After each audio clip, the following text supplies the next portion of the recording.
Maupayng udto o maupayng pagpaniudto gikan sa University of Science and Technology of Southern Philippines. Kinin ko kachikahan sa kautuan. I am David and you're watching Launch Chat.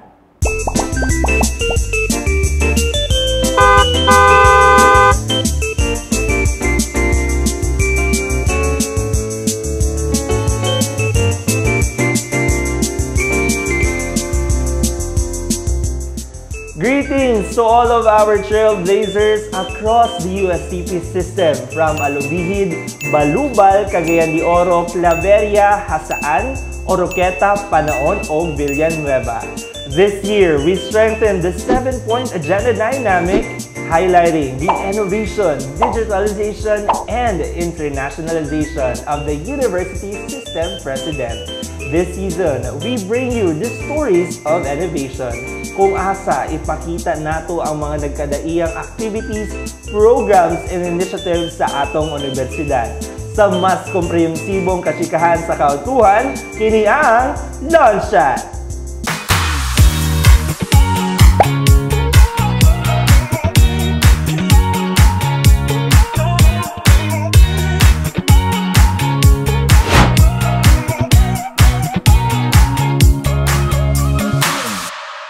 Trailblazers, please welcome on set Mr. Jovan Antefesto. Hello sir, maupayng udto. Maupayng udto kanimo.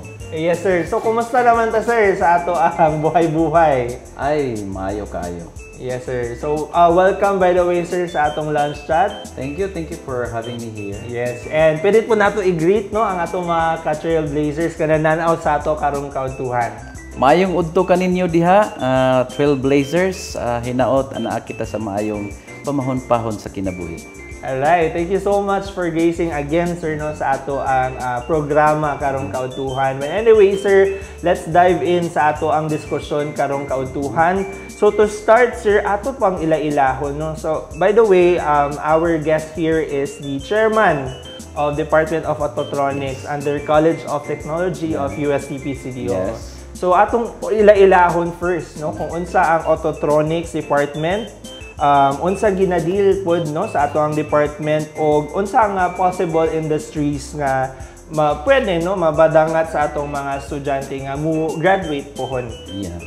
In the advent of the new technology in automotive industries, now very fast growing karon ang automotive industry. Correct. Every year lang naa siya mga improvements sa iyang technology. Dayon naay bago na to nga mga technology like hybrid and electric. So this Autotronics program deals with the new technology of automotive industry. The electronics, the computerizations, the IoT-based telecommunications of vehicle to our clouds. Yes, this program will deal on those technologies. Alright. So, medyo kuan kay ta sir, medyo ano kay siya nga term no. Pwede ba natong ma-simplify no sa atong mga viewers regarding ang Autotronics bag-o na siya karon nga program. Before mao ni siya ang kadtong ato ang automotive mechanical. Dayon in 2018 nag-change tag nomenclature due to sa atong internationalization sa atong mga programs. Alright. So we catch up with the internationalization of automotive, the electronics and automotive, the marriage of these two technology, which is mo na siya gi-use sa ato ang automotive industry karon.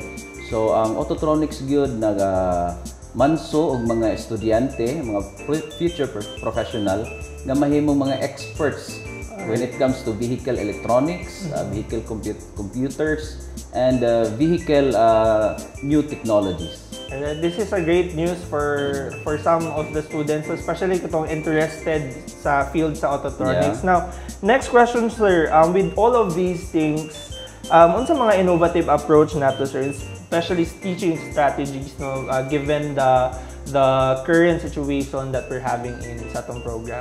Okay, first of all, the faculties that we have is gikan din na sila sa mga industry. So every faculty that we have in the Autotronics program are field experts in this discipline, automotive industry. So from that, they could relate all the instructions to the real world setting. Nice. So whenever there is circumstances nga mo arose during the instructions, during the classes, they could easily link it to the industry and have this clarified to the students. Alright. That's why the students, we are very complacent kayo may nga mo mga bata mo go out ani nga program nga naagid siya, if not a perfect, but taas ang ilahang kahibalo sa about sa autotronics, automotive electronics. Yes. So we believe also, sir, no, in terms of experience, I believe that experience is the best teacher po. And then hence we can see that to our students, di ba? Especially sa ato ang mga graduates from this program. And then we heard also, sir, na there are students, no, nga karon na atuan na sa Japan. So could you tell us more about this, sir?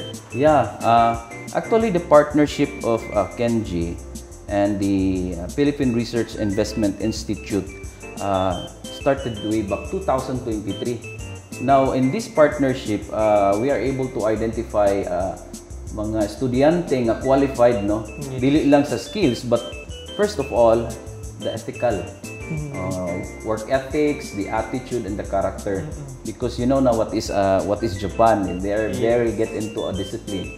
So, with that, we are able to send numbers. Actually, there are 3 batches na sila sa Japan. And they are really enjoying their life now. Oh, wow, that's great to hear, no? And then coming from all of those things na imong gi-share, sir, we also see na very holistic ang approach, no? Not just only, you know, learning these things, but also learning how industry works, especially sa ato, sa inyong field. No, so could you tell us more kung unsa significant ang atong partnership between the Kenji and sa ato ang Philippine Development Center, sir? Yes. And sa atong university as well. Yes. Aside from the basic requirement nato for our accreditation, now we have to have the industry partners. We really address our missions and visions of this institution, and especially the 7-point agenda of our dear President. No, so with that, we engage into industry, not just in local and in the international. And this very significant partnership with Kenji and the PRII kick off with a great start, no? Kay mismo gyud ang CEO nag-anhi, no? Ang tag-iya gyud mismo sa Kenji. Now grabe siya ka significant. It's because before we only proud to be employed ang ato ang mga bata sa local nga industry. Now karon they are really testifying in international level. And even gani nice Abu Dhabi nato nga na-deploy nga nahimo na siyang front page karon sa ilahang advertisement. 3 months na siya nga successive nga siya ang advertisement. So when we say significance, very significant. Maka-strengthen gid siya, no, not just in the program but also in the college, and more specific gid sa ato ang university. Nga we are really in the right track. Yes. This is a great news for all of us trailblazers, no? Kay this could really mean for our innovative approach, and at the same time be committed, no, nga agenda to have it internationally po sa ato ang mga graduates. And so again, sir, this is a huge impact for our university, but not just for the university itself, but also for the students. Their lives. Yes, their lives are greatly benefited. Exactly, sir. And it's so good to hear, no, nga ang ato ang kuan ba, ang atong effort, you know, to have an innovative approach sa ato ang pag-learning, and also ang effort pod nga mapa-tsada, no, ang kinabuhi sa atong mga estudyante. And sir, last question, what can we look forward from this partnership, and can you give a message, no, especially sa mga estudyante nga naa sa Japan na karon? This program really looking forward to expand the partnership. Actually, I have sent a proposal in Japan industry, specifically in Honda. All Honda industry, Honda company in Japan, they want me to be there and discuss things for the expansion of the program, and not just for the expansion of the program, Autotronics, But for other programs also like electronics, the weldings, and so on and so forth. So with this coming month, I think we'll be having a meeting for a virtual meeting. And with that, I hope nga madayon ang akong biyahe sa Japan to discuss things dito dayon makapangayo ta sa ila og further support sa kining gitawag natong partnership. Kay naa man gud ni sila program like sa Abu Dhabi, naa ni sila program with the UAE government nga ni partner sila dito niya. Sila ni gasto tanan niya. Sila ni provide og equipment dayon ang tanan nga trainees dito gi-hire sa UAE. Muna ilang partnership na hopefully maato na siyang makuan, ma-clone na siya nga program diri para makahatag po dako kayong opportunity sa ato ang mga future students sa Autotronics. Aside from that, it's not just Japan. I have already a first round talk with the Canada. And we just inked an MOA with industry in Taiwan last month, April. Wow. We have inked that one. So we were really expanding, no? Yes.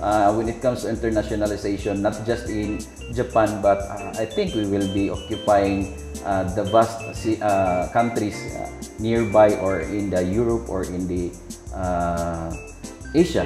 Okay. Then we have foreign students that already graduated in Autotronics. Now they are working in Norway because he is a Norwegian, and now he is working in Norway with the relevant kining course. To my students in Autotronics that already in Honda Japan, thank you for your dedication. Salamat kaayo nga ni-survive mo sa training. Pila ka mga luha inyong gipaagas ug ang mga kamingaw nga inyong na-feel during the training. I really thank you for that. I also thank you. I would like to thank also Miss Loribel Tagalugon. Thank you for taking care of our trainee there in Cavite. And to Ma'am Grace Miyajiru in Japan. Thank you for taking care. Nga naana sila din na imog yung giatiman.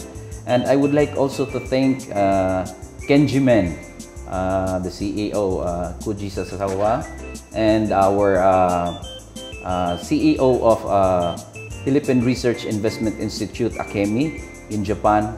Thank you kaayo sa inyong endeavor. We really make their dreams come true, and they touch our we touch their lives. Then they change like a blossom of a flower. Hopefully, mudaghan ang ato ang mga masend dinha. No, sir, thank you so much, and we look forward for great times ahead, especially sa atong Autotronics. Yes. And thank you so much for gracing us this kautuhan. We are so happy to have you on stage and of course sharing your expertise, your dedication to our students and the program itself. In the University's 7-point agenda dynamic, the Bachelor of Science in Autotronics and Kinjamin Training Center partnership falls under letter Y and N. Yearn for excellence and innovative teaching and learning and offer more programs to the curricula that drives innovation. And for necessity, which is to provide effective and efficient student services and continue investing faculty development programs. And that's it for today's episode nga puno sa mga bagong pagtulunan and chikahan. Thank you so much for gracing us this kautuhan, sir. And before we formally end this episode, mangaon sa ta. Wow. Dili kompleto ang lunchshot kung dili gyud mangaon.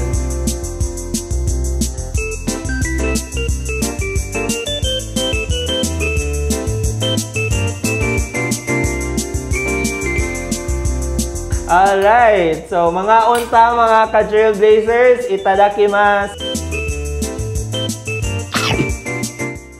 Until our next episode, this is your kachikan sa kautuhan, David Oran, and see you in our next episode dali lang sa Lunchshot!